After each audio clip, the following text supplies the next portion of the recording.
Olá pessoal, olha o tema que vamos trabalhar com vocês, empresas transnacionais.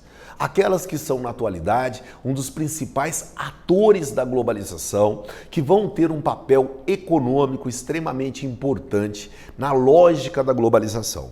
A grande pergunta é, como que esse tema pode aparecer na prova? Como que eu vou trabalhar isso? Então trouxemos aqui para você uma exemplificação, considerando esta ideia.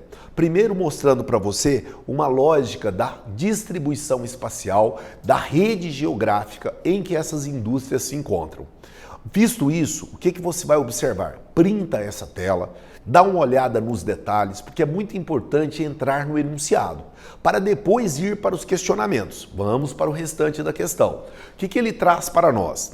Ele pede aí, considerando hipoteticamente o Brasil como uma ilha de relativa prosperidade e oportunidade econômica e com o potencial de atrair investimentos estrangeiros diretos, afirma-se que, item 1, as indústrias filiais instaladas controlam e coordenam as redes de produção global. Item 2. As empresas instaladas retornam parte significativa dos lucros para os pontos de mecanismos regionais. Item 3.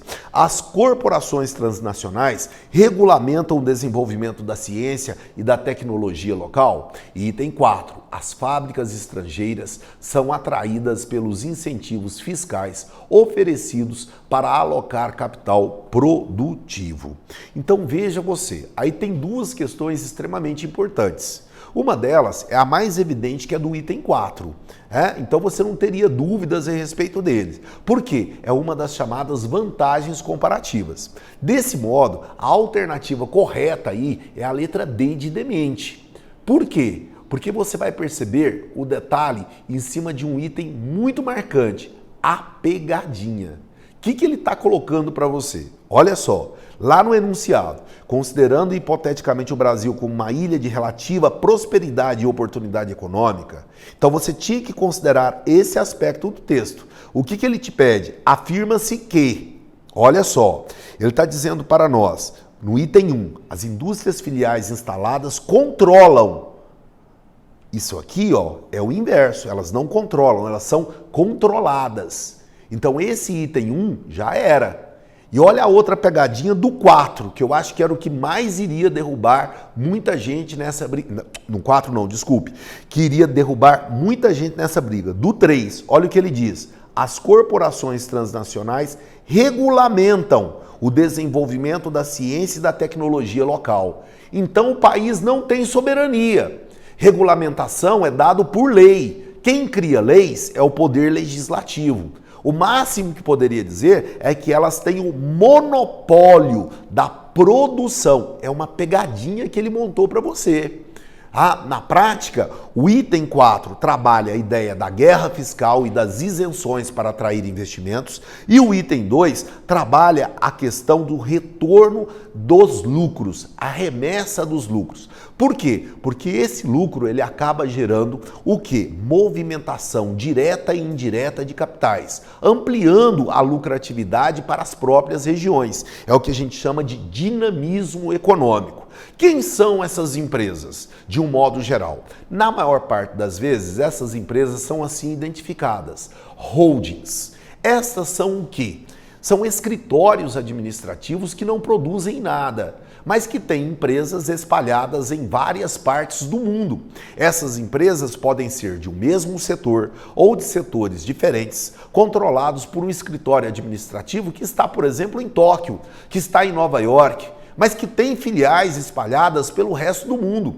Quem exerce o controle dessa produção são essas holdings. Mas, à medida que uma unidade desta se implanta num país periférico ou numa região periférica, vai gerar um dinamismo. Logo, entende-se que gera movimento de capital produtivo e de capital especulativo. Essas holdings, por vezes, elas são confundidas com monopólios. Por exemplo, com um truste. Então, dois cuidados. Primeiro, existem leis anticartéis e antitrustes. Sim. Logo, as holdings são mecanismos legais de burlar leis antitrusts e anticartéis. Então as holdings não são ilegais. E essas fusões, elas são controladas por entidades de cada país. Então aqui no Brasil, quem controla essas fusões é o CAD, o Conselho Administrativo de Defesa Econômica.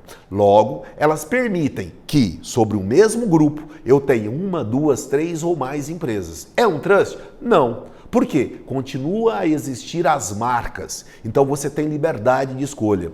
Os produtos continuam a serem o quê? Produtos diferentes, não apenas na marca, mas também no preço. Então, logo, eu posso ter o controle de vários setores ou de um mesmo setor na forma de uma holding que não será aplicada às leis antitrusts e anticartéis. Holdings.